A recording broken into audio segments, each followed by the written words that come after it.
বন্ধুরা, welcome to spoken English by Rumen sir. আমি তোমাদেরকে দুই ধরনের ভার্ব সম্বন্ধে শেখাচ্ছি, যেটা তোমরা ভুল ইংলিশ বলো, অনেক সময় ভুল লেখো। এক ধরনের ভার্বকে আমরা বলি কন্টিনিউয়াস ভার্ব, তাদেরকে আমরা বলি অ্যাকশন ভার্ব। কন্টিনিউয়াস যেটা আইএনজি যোগ হয়, কীরকম? যেমন নাও আই অ্যাম ইটিং, এখন আমি খাচ্ছি, continuous. Ram is playing football, Ram football খেলছে, এটাও কন্টিনিউয়াস। অর্থাৎ এদেরকে আমরা বলি কন্টিনিউয়াস ভার্ব। কারা? যাদেরকে আমরা বলি চোখে দেখা যায়, ঘড়ি ধরে ঘটে। চোখে দেখা যায় ক্যান বি সিন আর ডেফিনিট বিগিনিং অর এন আছে, শুরু এবং শেষ আছে। কেমন? আমি খাচ্ছি, আই অ্যাম ইটিং। আবার আমি 2 ঘন্টা ধরে খাচ্ছি, I have been eating rice for 2 hours. Continuous হয়, পারফেক্ট কন্টিনিউয়াস হয়, এবং এটা তুমি চোখে দেখতে পাচ্ছ যে আমি খাচ্ছি এবং ঘড়ি ধরে ঘটছে।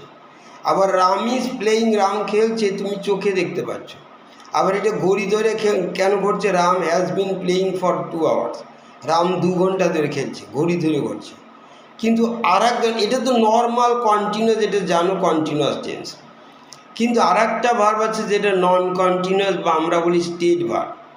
সেটা কি? এটা দেখো, চোখে দেখা যায় না, ঘড়ি ধরে ঘটে না। কেমন? ধরো আমি 2টো উদাহরণ দিচ্ছি, যেমন লাভ আর নো দিয়ে।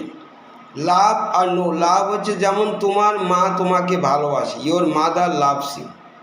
কিন্তু দেখো, এই ভালোবাসে তোমার মা, প্রথমত ভালোবাসাটা তুমি ফিল করো, অনুভব করো। আমরা বলি state of mind or feelings. তুমি জানো যে তোমার মা ভালোবাসে, তুমি ফিল করো। এটা তো চোখে দেখা বা ঘড়ি ধরে এটা দেখানো যায় না। আবার দেখো, তোমার মা তোমাকে ঘড়ি ধরে ভালোবাসে না। তোমার মা কি বলে, আমি সকাল 10টা থেকে ভালোবাসি, কিন্তু 13টা গিয়ে আর ভালোবাসতে পারবো না? নো।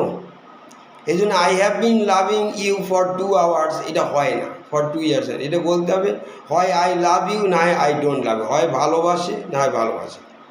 সিমিলারলি এই জন্য আই অ্যাম লাভিং হয় না। আবার ধর সিমিলারলি নো। নো হচ্ছে জানা, আমি মিতাকে চিনি, আই নো মিতা। কিন্তু আমি মিতাকে 2 ঘন্টা ধরে চিনছি, অর্থাৎ সকাল 10টা থেকে 12টা পর্যন্ত চিনি, 13টায় গিয়ে আর চিনতে পারবো না, এটা হয় না। I have bin knowing Mita for 2 hours, এটা হয় না। হয় বলতে হয় আই নো, না আই ডোন্ট। এই জন্য ঘড়ি ধরে ঘটে না। নোটা এই জন্য তোমাকে, এটা হচ্ছে স্টেট ভার্বের ঘড়ি ধরে না। আই অ্যাম নোয়িং হয় না, এরকম কোনো ইংলিশ নেই, বা I have bin knowing for 2 hours হয় না। সিমিলারলি এরকম আরও ভার্ব আছে, কিছু আছে, যেমন লাইক। হয় বলতে হয় আই লাইক, নয় আই ডোন্ট লাইক। প্রিফার মানে অধিক পছন্দ, I prefer, I don't. I understand, I don't understand. তারপরে যেমন আই লাভ, আই হেট, এই ধরনের কিছু ভার্ব আছে, তাদেরকে আমরা নন কন্টিনিউয়াস স্টেট ভার্ব বলি। Thank you.